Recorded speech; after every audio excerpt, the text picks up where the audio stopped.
makakalimutan.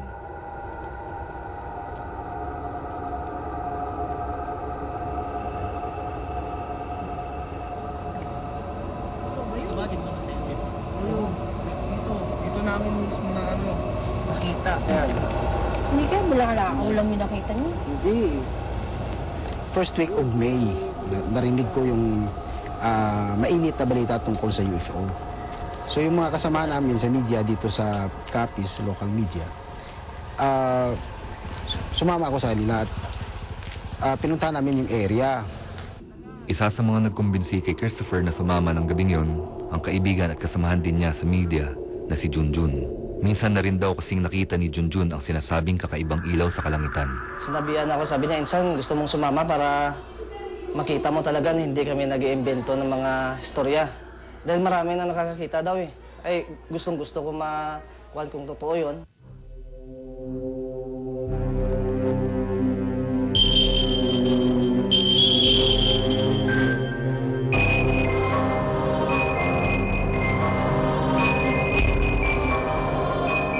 Mata siya. Oo, maangat pare. Siya. Oo, yata yun eh. May sumigaw yung pinsan ko, insan, nakikita mo yun? Sabi ko, saan? Tinuro niya sa akin, lumiliwanag mula sa baba, pataas. Pulang-pula yung apoy. Parang bula. Hindi lang mga taga-media ang dumating ng gabing yon. Ilang residente rin daw ang nakikiusyoso. Kuya, ang titignan nila. Hinahanap kami dito eh. Kailan pa kami nag-aantay. Ano hinahanap? Ano ba hinahanap niyo? At kasama na ang magpinsang Raymond at Lawrence. Maraming tao na nanonood kasi gusto nila makita. Kasi sabi nga ng mga taga dito, may lumalabas daw na ilaw kung gabi na hindi nila alam kung ano yon. Tapos pumunta din ako doon. Kaya gusto ko rin makita. Minsan na rin daw nakita ni Raymond ang misteryosong ilaw sa kalawakan. Wala. Nakita mo? Ay no. Ayun, hindi mo nakita yun. Ayun mo. Ano yun? Ilaw? Parang ilaw lang. Ay no. Saan ba galing yan? UFO yun, di ba? Ayun mo. Unang pagkita ko, pauwi ako mga 10 ng gabi. May kasama ko yung barkada ko, tapos hindi ko naman napansin na may nakita kong apoy sa taas. Mga bandang alas 10 ng gabi nang magpakita na raw ang pinakaabangan ng lahat.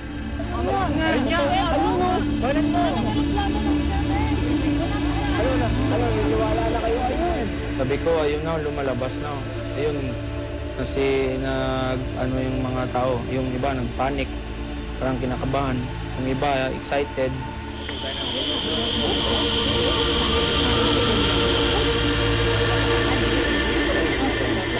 Lumabas doon, parang bilog, parang bola ng softball. Parang fireball talaga. Yung pataas na pataas siya, lumalaki. Parang lumalapit sa'yo, nakaganyan ako ng video cam ko. Kasamang pinsan ni Raymond na si Lawrence, nagawang makuhanan sa digital camera ang mga ilaw. Sabi si Amerika. At ito ang lumabas sa litrato.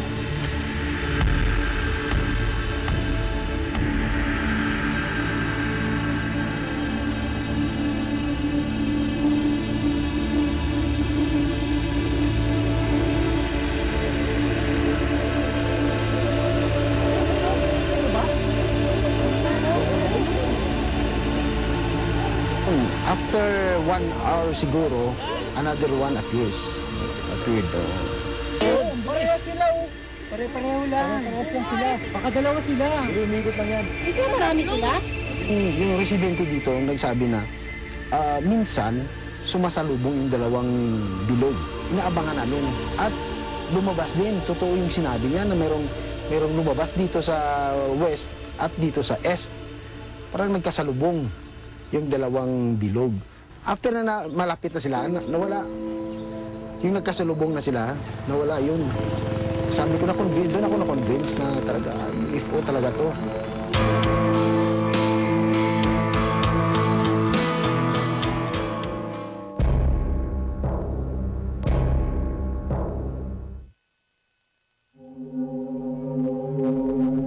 Ilang ulit na raw nakita ng mga taga-barangay San Jose sa Capiz ang mga kakaibang ilaw sa kalangitan.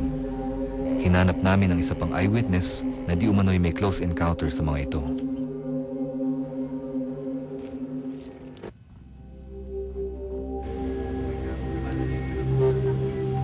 Nung galing kami nung Lamay, pagdating namin yung malapit na kami sa kalsada,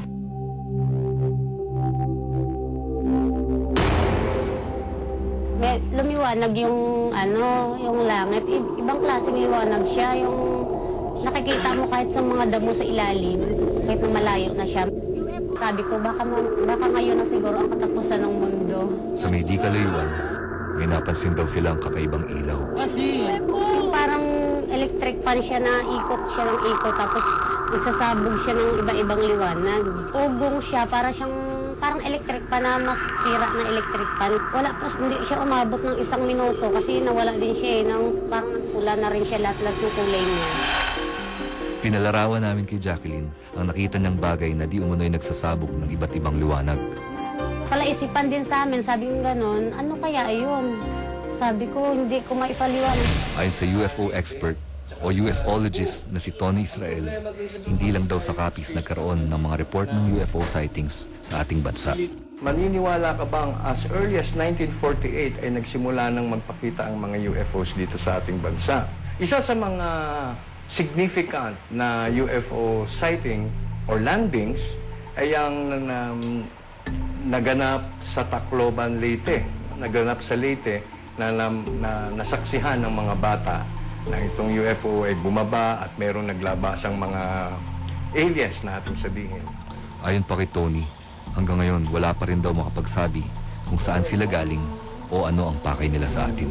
Sa aking pagkaunawa, personal na experience ko, ang mga UFOs, ang mga aliens, ang mga ETs na ito ay aking may halintulad sa mga sky marshals.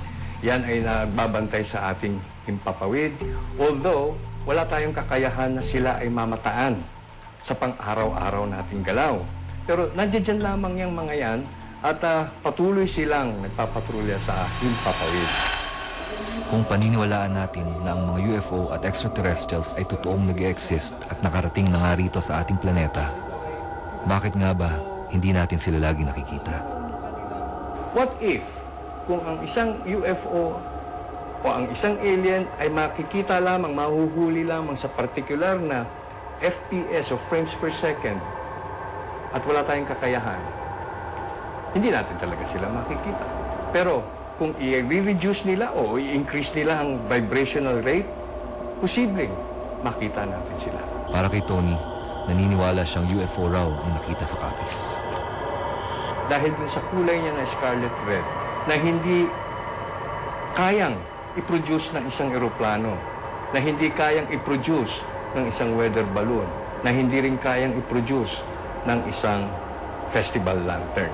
Source kasi ng light ng eroplano nasa labas, pero ito ang source ng light niya nasa loob. Yun po yung malaking difference. Yan ang malaking difference. Saka single source na, hindi siya multiple source. Kapansin-pansin din daw ang kakaibang hugis nito. Mapapansin natin na meron siyang structure. Unang-una meron siyang pillar sa gitna.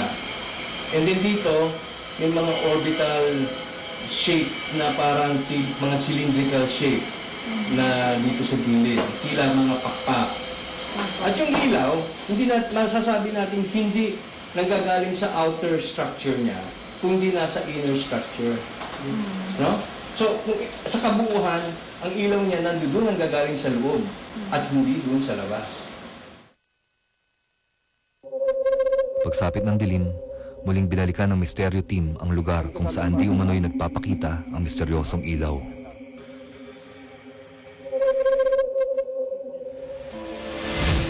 Mahigit 5 oras kaming nag-abang pero wala kaming nakita o nakuhanan na kakaibang ilaw.